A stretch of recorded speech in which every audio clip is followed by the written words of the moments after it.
My guest, Professor Srinivasan, argues that when private corporate interests masquerade as journalistic organizations, that causes a bait and switch. And from what many of us have noticed is that the spread of fake or extreme partisan news stokes some of these racial tensions. In this segment, I want to go back to a House Judiciary Committee hearing from last week, which was meant to find solutions to online hate. It appears that the hearing wasn't so fruitful, though. The aftermath has consisted of the typical partisan divide that's become all too familiar. In fact, the hateful comments on the stream for the hearing were so bad that YouTube released a statement on Twitter that read, quote, "Due to the presence of hateful comments, we disabled comments on the live stream of today's House Judiciary Committee hearing." I thought it would be enlightening to show clips of that hearing and have an actual expert weigh in. Ramesh is a professor of information studies and design media at UCLA, and he has a book coming out in October titled Beyond the Valley: How Innovators Around the World Are Overcoming Inequalities and Shaping the Technology of Tomorrow. Ramesh, thanks again for being here. Oh, I love your work, Anna. So thank you. Thank you. So I want to start off by showing you a clip of Candace Owens. Of course, this is what got the most attention, right. But it's a perfect example of how this hearing was co-opted by partisan interests. Take a look. My grandfather grew up on a sharecropping farm in the segregated South. He grew up in an America where words like racism and white nationalism held real meaning under the Democrat Party's Jim Crow laws. My grandfather's first job was given to him at the age of 5 years old, and his job was to lay tobacco out to dry in an attic in the South. My grandfather has picked cotton, and he has also had experiences with a Democrat terrorist organization of that time, the Ku Klux Klan. They would regularly visit his home and they would shoot bullets into it. They had an issue with his father, my great-grandfather. During my formative years, I had the privilege of growing up in my grandfather's home. It's going to shock the committee, but not once, not in a single breath of a conversation did my grandfather tell me that I could not do something because of my skin color. Not once did my grandfather hold a gripe against the white man. I was simply never taught to view myself as a victim because of my heritage. So while I think it's important to hear the story that, of her grandfather and what he went through, there was a lot of partisan commentary in there. And so what did you make of her appearance in this hearing and whether or not it had any real impact on solutions or outcomes? I mean, I didn't find it particularly helpful, to be honest. It sounds like it's more like kind of gaslighting partisanship, to be honest. I mean, I think if we want to get at the root of what is fueling online hate, we have to understand how responsible the technology platforms are that determine what is or is not visible, right? So we see numerous examples throughout recent history of how conspiracy theories, Alex Jones type garbage percolate to the top of Google News, of Facebook feeds, and so on, right? The most trafficked digital news source in the 3 months before the 2016 election was not, sadly, the Young Turks, was not CNN.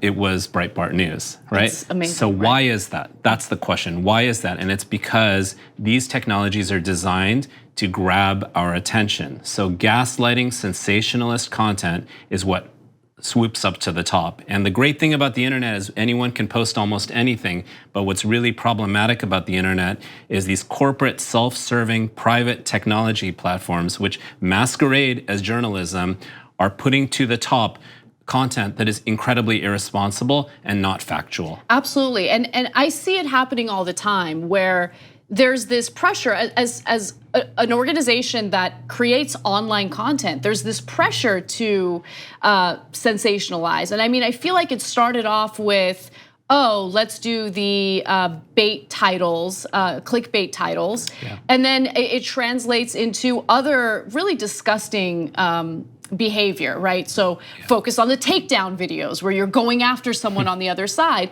That's really the type of content that seems to get rewarded on these platforms. And it certainly is an issue. And luckily here, we understand that it's way more important to be honest with our audience than, create a sensationalist program. But I've seen a lot of people game that algorithm to their advantage. Yeah. So I want to show you one more video, and this features a representative from YouTube. Her name is Alexandria Walden. She was part of the hearing as well, and she works in public policy and government relations at Google. And so she tries to explain that YouTube has made some changes, but I want to figure out whether or not you think those changes are enough. Take a look.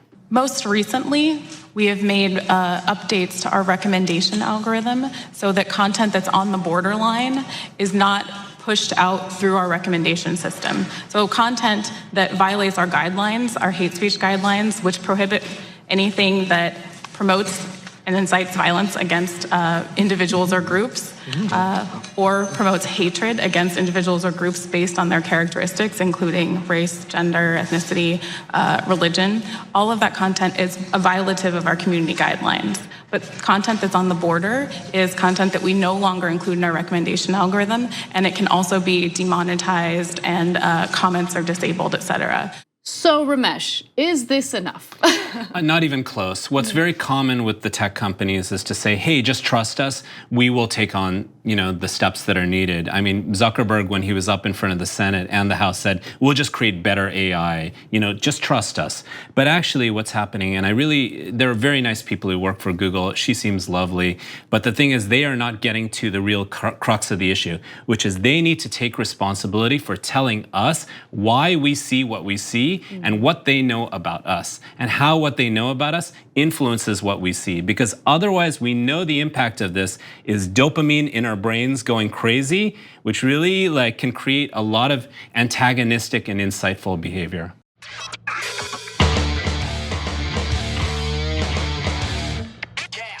You never have to miss another episode of No Filter by ringing the bell below. You'll get notified whenever we publish something new. And don't forget to join TYT and download the TYT Plus app today.